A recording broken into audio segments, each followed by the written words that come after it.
The death of Yahya Sinwar, the mastermind of the Hamas attack on Israel a year ago, has led to celebrations in Israel, congratulations of Joe Biden, and the belief that his removal will hasten the return of the hostages. All three reactions are wildly misplaced. They'll be short-lived, as the celebrations were over the death of Hezbollah leader Hassan Nasrallah. In Hamas's eyes, and to many Palestinians as well, Sinwar died fighting.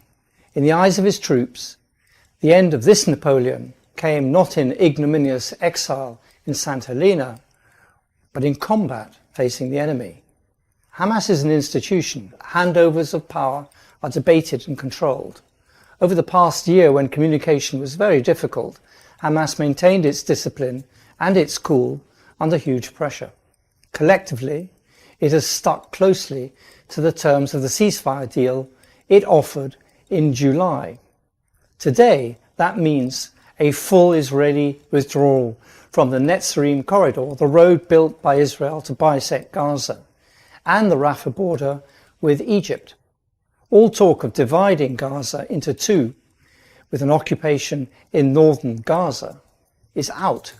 This is so far away from Benjamin Netanyahu's and the Israeli military's current plans that even if you take out of the equation the Prime Minister's personal need for the war to continue, hopes that Sinwar's death will soften Hamas's conditions for a ceasefire are a million miles away from reality. Hamas has lost its two biggest leaders in almost as many months. But the irony is that Sinwar's strategy is working better than it ever did before. The popularity of resistance has never been higher. The emergence of the movement in 1967 was not just a consequence of the First Intifada, but the decision of Yasser Arafat's PLO to renounce resistance for peacemaking. No Palestinian youth who has grown up since the Oslo Accords needs to be told that talking to Israel succeeded only in allowing the settlements to grow in number beyond their wildest dreams. Today, the Golan Heights are annexed, and 2/3 of the West Bank are about to go the same way. Under the current military plan to give up to 400,000 people left in northern Gaza the option of starving or dying, the army is in the process of ethnically cleansing 1/3 of Gaza. At no other point in the history of this conflict has the need to fight back seemed more urgent. At no other point has the need for Palestinians to stay put and stand their ground, even at the cost of dying on it, seemed more vital. Not just to the Palestinians besieged in Gaza, but to the Shia in Lebanon, Sunni fighters in Syria and Iraq, and the population of Jordan too. Unlike Gaza, Netanyahu's campaign in Lebanon has broad political support. If Netanyahu's plans to starve the population of northern Gaza out succeeds, South Lebanon will be next.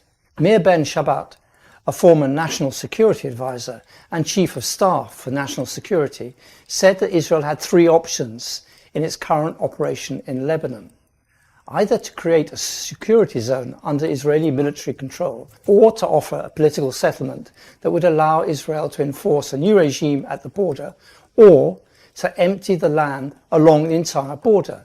Shabbat favours the last alternative. The advantage of this, he writes, is it would convey the message that terrorism against Israel causes loss of territory. Attack little Israel and you get greater Israel.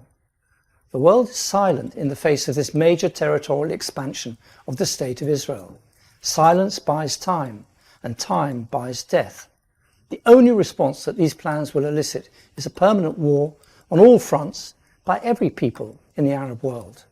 Those who stay on the sidelines today will not do so tomorrow. They'll be shamed into action. It's only a matter of time before this war and these tactics involve every country threatened by Israel's ever-expanding borders. Jordan will, in time, tear up its peace treaty with Israel. Iran and Hezbollah will fight for their lives. It took a matter of weeks for the Americans to topple the Taliban in 2001 and 20 more years for the Taliban to force them to leave.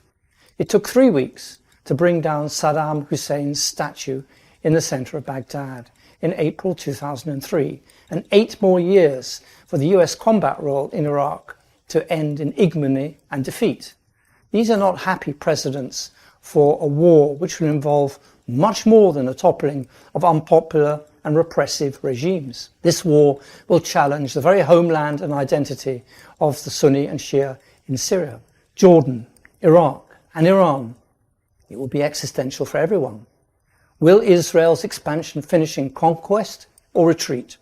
I'm not sure Israel, either in its current leadership or its biggest institution, which is the army, has the capacity anymore to recalculate, recalibrate, to stop and think as it marches blindly